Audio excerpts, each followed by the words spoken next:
আসসালামু আলাইকুম, সবাই কেমন আছেন? আশা করি সবাই ভালো আছেন। তো আমিও মোটামুটি ভালো আছি আল্লাহর রহমতে। আমি সেদিন বলছিলাম যে আমি হঠাৎ করে আমার হাত পা গুলা কেমন জানি অবশের মতো হয়ে গেছিল, যেন মানুষ যেভাবে স্ট্রোক করে ওরকম হয়ে গেছিল। তো যাই হোক, আল্লাহ পাক হয়তো আমার সহায় ছিল। আল্লাহ পাক যদি সহায় না থাকতো তাহলে সেদিন হয়তো বা কোনো কিছু হয়ে যেতে পারতো আমার জীবনে। তো আমার যেহেতু একটা সন্তান আছে, আমার সন্তানের মুখের দিকে হয়তো আল্লাহ পাক চাইছে। আমি হঠাৎ করে অসুস্থ হয়ে যাওয়ার পরে আমি সাজিদের বাবাকে কল করি যে আমি প্রচুর পরিমাণে অসুস্থ হয়ে গেছি, আমি কি করবো এখন। বলতেছে তুমি শুয়ে থাকো, শুয়ে থাকা দেখো তোমার ভালো লাগতেছে কিনা। আমি অনেকক্ষণ শুয়ে রইলাম, তারপরে দেখে আমার ভালো লাগতেছে না। পরে তাড়াতাড়ি আইসে সেই মানুষটা আইয়া আমাকে ডাক্তারের কাছে নিয়ে যায়। ডাক্তারের কাছে নিয়ে যাওয়ার পরে বলে আমার একদম প্রেশার একদম জিরোতে নেমে গেছে। যাই হোক, তাৎক্ষণিকভাবে আমাকে স্যালাইন আর হইলো ওষুধ, তারপরে 2টা ডিম আমি খাইলাম বাসায় আইসা। একটু স্বাভাবিকভাবে আমি সুস্থ হইলাম। তারপরের দিন একটু ভালো গেছে, তারপরের দিন আমার একই অবস্থা, প্রচুর পরিমাণের অবস্থা খারাপ। আমার ঘাড় গর্দানা আমার কি করতেছে, আমি মনে হয় অজ্ঞান হয়ে পড়ে যাবো। তো আমি তাড়াতাড়ি ভাবে সাজিদের বাবারে আবারও কল করলাম যে আমার তো খুবই অবস্থা খারাপ, আমি কি করব। বলতেছে তুমি তাড়াতাড়ি বোরকা টোরকা পরো, আমি তোমাকে হসপিটালে নিয়ে যেতেছি। তো আমি যে হসপিটাল দেখাই সবসময় পানহা, সেই হসপিটালে আমি তাৎক্ষণিকভাবে তাড়াতাড়ি যাই। যাওয়ার পরে হইলো ওই অনেকগুলো টেস্ট মেস্ট দেয়। তো টেস্ট করি নাই, কারণ আমার হাতে তোটা সময় ছিল না। আর সাজিদের বাবার অবস্থাও খুব খারাপ লাগতেছিল। তো তার জন্য বলতেছে আজকে টেস্ট করি না, 2 দিন পরে আমি টেস্ট করি। তো আমি বললাম ঠিক আছে, সমস্যা নেই।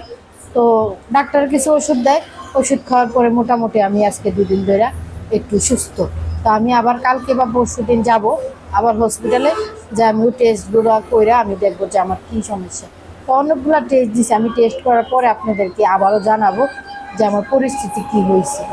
তো আসলে দেখেন, আমি মানুষ ফ্লাডে থাকলেই যে অসুস্থ হয় না তা না।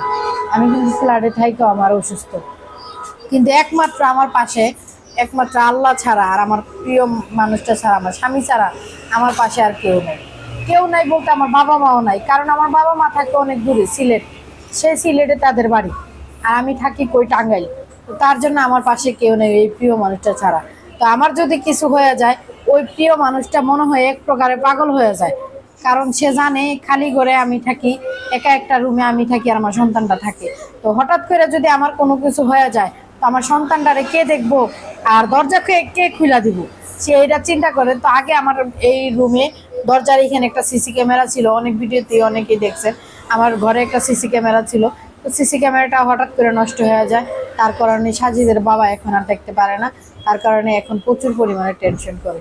তো এরকম একটা প্রিয় মানুষ যার আছে, ভাগ্যে আছে, তার কপালে মনে করি কষ্ট নেই।